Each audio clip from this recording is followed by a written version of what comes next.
For the longest time, they would always bark when I got here. Clamoring for attention, are we?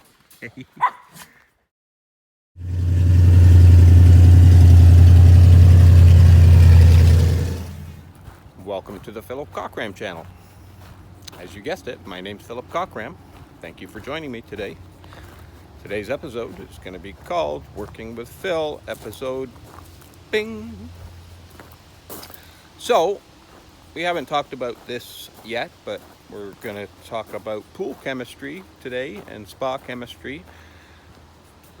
I'm just going to keep it real simple, folks, so it's somewhat entertaining for the people who don't care about pool chemistry.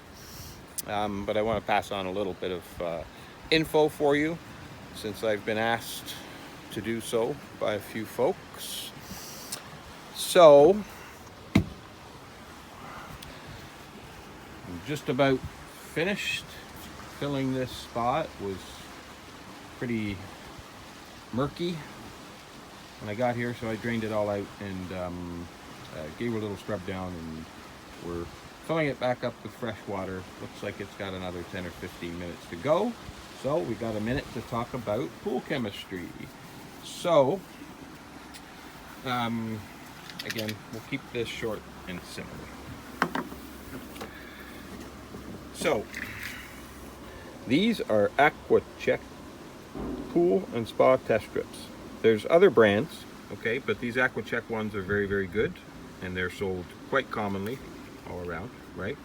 So you see you've got 4 different things that it's measuring. It's measuring the pH, free chlorine, the total alkalinity, and the stabilizer. So we're going to pull one of these guys out, and we'll just dip it in this water here. And this being fresh water, I kind of know from experience what this is going to say. It's going to tell us that there is no chlorine in this water. And we need chlorine to be able to keep the thing sanitized, right? I'm surprised there's a little bit of purple showing up on there. So, but it's white. There's no kill in here. So here we are. So you line up your strip with the colors there, and you can kind of match it, right? So I know the colors will be a little bit different, and you know, some people have color blindness issues, which may not be able to do it, you know, this way, right? May have to ask somebody else or get proper water tests from stores, right? Sorry, I'm bumping the camera around. So anyway, we have our pH, we have our chlorine level, and we have our alkalinity. Sorry about the lighting. I really concentrate on those middle two. You got to have chlorine in a pool or a spa to keep the water clear and clean and kill any bacteria, anything in there. And you have to have your alkalinity, you know, within this range here, right? So to do that, there's a couple products that you're going to need. Okay, so this is chlorine,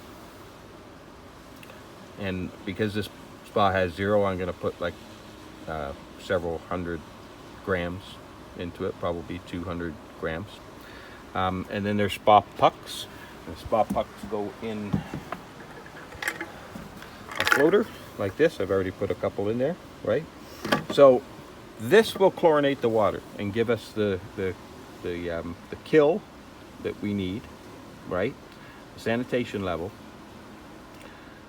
And then the pucks will maintain that level. Okay, so these will slowly dissipate over the next week or so and keep that chlorine level hopefully up at about a 5, right? So that's what I want to see, is 3 to 5 on any kind of pool or spa. And also, lastly, if your alkalinity is too low, and it's often too low, right? This is coming off of fresh town water, and it's just about perfect alkalinity at 80, right? But often it's too low, and then we would use this spa buffer to increase total alkalinity. And buffer is basically just baking soda, and it helps balance out the water, right? So that's a little bit less to do with cleanliness and to do with the feel of the water, you know, if it's too hard or too soft, right? And then lastly, on pH, if your pH is way too high, like, you know, if you've got a 9 or a 10 pH, you need to drop it down. The best way to do that is to either add some fresh water or to aerate the tub, right? So pools are open to the air, so they really get aeration kind of naturally. Plus we get natural rainwater, but spas are closed off and they have covers on them and stuff, right? But they have air jets, right? And air nozzles that you can put basically bubbles into the jet, into the water. Whether or not you like bubbles in your tub or not, you need to turn that on if you're not using the tub, so you get some aeration into the water. That's how nature cleans water itself, right? Is by using air. So that's why we want to do that on a hot tub. We want to have some air flowing in that water to help the sanitization of it, right? So there's really just a couple of key things that you need to keep that are important to keeping your water clean, whether it be on a pool or a spa, right? So one of them is to, first of all, you want to start off with fresh water, clean water, right? You need to have good circulation, which pretty much all spas do. Some pools, that's a little bit of an issue. And then good filtration. So on a spa, we have cartridge filters like this, and some pools have cartridge filters like this. I just washed these guys out, so they're clean, so they can pick up more dirt. If your filters are plugged, or your sand filter on your pool or something like that, if it's plugged, it just can't pick up the dirt that's suspended in the water. So quickly, from a chemistry point of view, and this is total oversimplifying, but it does make sense to a lot of people when I explain this, right? What chlorine is doing is it's taking microscopic particles that are in the water that would make it look cloudy, right? And it'll bond them together into a bigger particle that is heavy enough to either drop to the bottom of the swimming pool that we can vacuum up, or it's can be picked up by the filter, or again on a pool on a sand filter, right? So that's kind of what chlorine does. It's like glue. It bonds small particles together. So if we could chlorinate that water there, it would turn it from kind of being a little bit murky into like crystal clear. So that's kind of like the long and short of pool chemistry.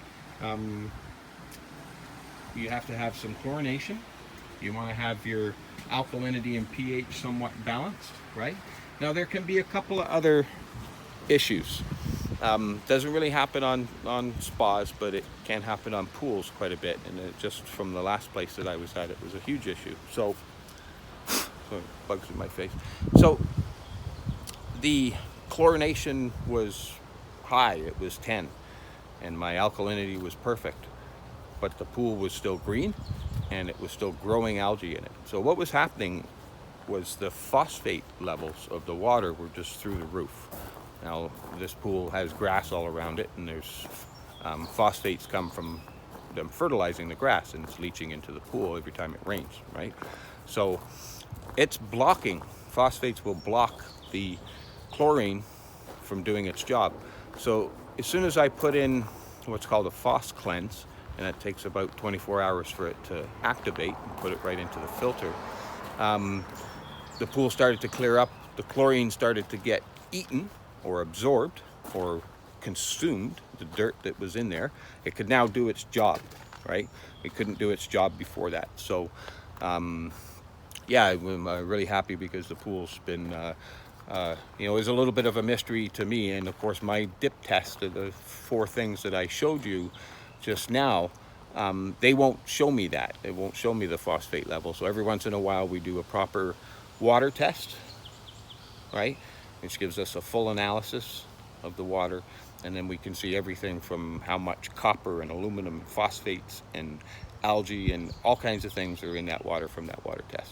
So I hope everybody learned a little bit of something today about water chemistry and keeping their pools and spas clean. If there's any questions or you want me to do a little bit more detailed thing on this, please let me know in the comments, and I'd be more than happy to share some more information. Or if you want specific details on just spas or pools or anything like that, just let me know, and we'll try and get that to you. So thanks for watching today, folks. Love and peace from Canada. We are YouTube.